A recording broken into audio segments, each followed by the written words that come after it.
Tudo bem? Gilton Carmo, professor de Geografia, mais uma vez aqui com vocês para falarmos de outro tema importantíssimo nas provas do Enem. E eu estou falando do tema globalização.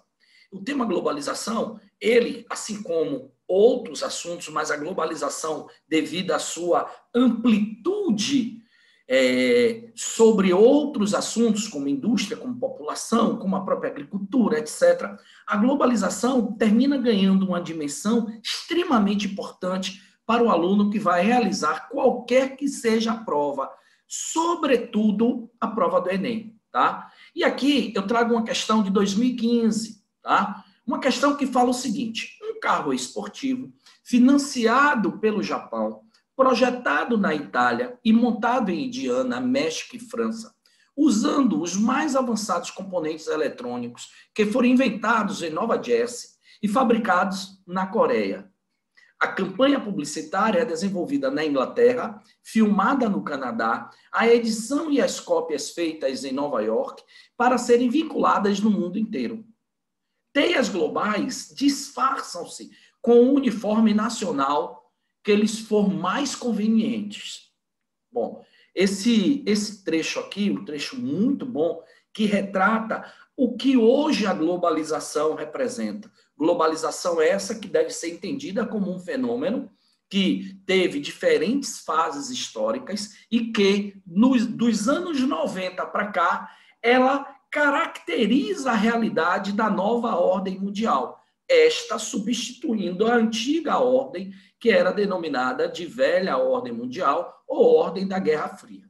Muitos geógrafos intelectuais escreveram, estudaram a globalização, mas, sem dúvida nenhuma, um dos maiores conhecedores do assunto e um dos maiores cientistas reconhecido mundialmente é o geógrafo professor Milton Santos.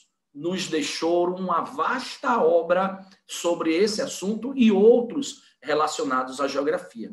Então, para a gente falar um pouco de globalização, queridos alunos, queridas alunas, nós precisamos também trazer para vocês 4 elementos fundantes do processo de globalização. Primeiramente, a globalização ela trouxe uma nova realidade denominada de aldeia global. O que é aldeia global? O nome já está dizendo. É algo que é de uma sociedade que se estabelece globalmente em seus valores culturais, etc. Só preciso chamar a atenção de vocês que isso é um distrator muito forte em questões. A globalização não acabou com o local. O local ainda existe. Só que, claro, ele foi superado pela ideia do global. E essa ideia do global, essa concepção de aldeia global, daquela sociedade que se estabelece como um todo no planeta, mas aquele todo que pode consumir, óbvio, ela se materializa a partir de uma importante transformação na comunicação, na mídia. A mídia, as telecomunicações exercem o papel de quem divulga, de quem vende, entre aspas, esse material. É quem fideliza o mercado consumidor a esses novos padrões globais de consumo, de questões sociais. Tá? Agora, claro que algo muito importante, fundamentalmente, aconteceu na globalização. A partir dos anos 90, sobretudo em função da revolução técnico-científica que ocorreu lá nos anos 70, nós tivemos uma verdadeira revolução dos meios de transporte. E essa revolução alterou a escala tempo e espaço. O que no século XVI você tinha uma embarcação para atravessar o Atlântico em 45, 50 dias, hoje você atravessa em 10 horas. As notícias, elas são divulgadas simultaneamente.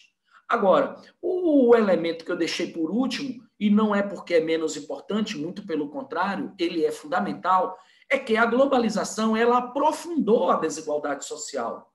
De certa forma, ela até mitigou determinadas referências, quando analisamos a pobreza no mundo, devido à acessibilidade ao conhecimento em maior escala. Mas, ao mesmo tempo, ela aprofundou a desigualdade entre os que têm mais e os que têm menos, o que resulta num processo de exclusão social e de violência social. Ok? Vamos ver o que foi que o Enem trouxe para a gente?